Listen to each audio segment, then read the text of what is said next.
Assalamualaikum warahmatullahi wabarakatuh. Perkenalkan, kami dari kelompok 4 kelas 10 IPS 2 akan mempresentasikan materi yang berjudul perasuransian. Anggota kami terdiri dari Apelian Dialvari Mandimatande, Dia Kasum Z, Jericho Abel Gasong, Muhammad Afzal RA, dan Raisa Sakinah Al-Fatihah.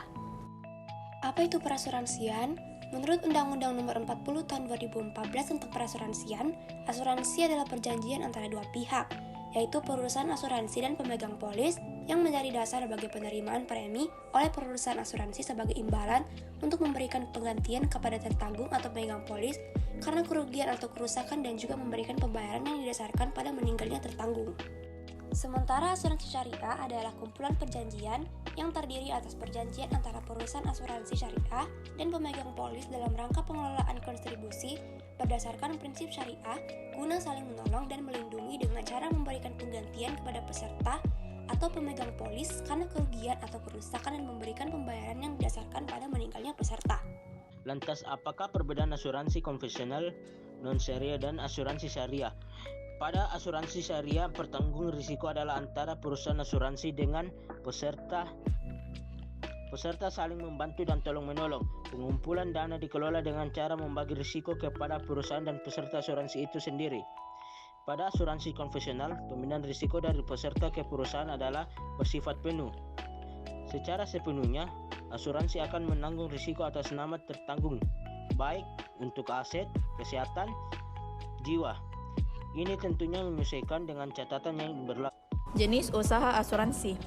A. Perusahaan asuransi kerugian, yaitu perusahaan yang memberikan jasa dalam penanggulangan risiko atau kerugian, kehilangan manfaat, dan tanggung jawab hukum kepada pihak ketiga yang timbul dari peristiwa yang tidak pasti.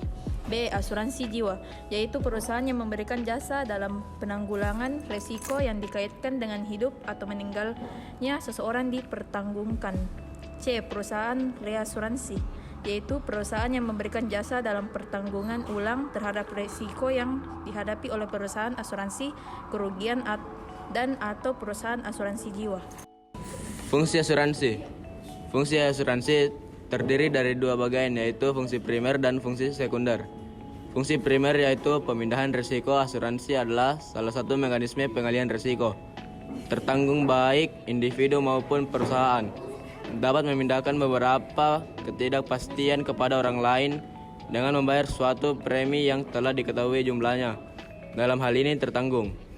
Fungsi sekunder yaitu keamanan. Dengan asuransi tertanggung merasa lebih aman sehingga tertanggung dapat berkonsentrasi pada peningkatan dan pengembangan usaha atau pekerjaan tanpa perlu khawatir terhadap kerugian-kerugian yang dapat terjadi. Prinsip usaha asuransi. Insurable interest disebut juga hak untuk mengasuransikan, yaitu hak yang timbul dari suatu hubungan keuangan antara tertanggung dengan yang diasuransikan dan diakui secara hukum. 2. Utmost good faith disebut juga itikat baik. Dalam hal ini, perusahaan asuransi bergantung pada tertanggung untuk mengungkap informasi yang relevan tentang dirinya atau atas apapun yang diasuransikan. 3. Proximate cause. Asuransi yang mengganti kerugian yang pada jenis asuransi lain tidak diganti. 4. Subrogation. Pengalihan hak tuntut dari tertanggung kepada penanggung setelah klaim dibayar. 5. Contribution. Hak penanggung untuk mengajak penanggung lainnya yang sama-sama menanggung tetapi tak harus sama kewajibannya terhadap tertanggung untuk ikut memberikan indemnity. 6. Indemnity. Indemnity atau ganti rugi didefinisikan sebagai mengompensasikan seseorang atas kerugian yang diderita. Peran asuransi mempromosikan stabilitas keuangan dan mengurangi rasa kegelisahan. Asuransi membantu pengolahan risiko dan lebih efisien. Asuransi memfasilitasi kegiatan perdagangan dan komersial lainnya.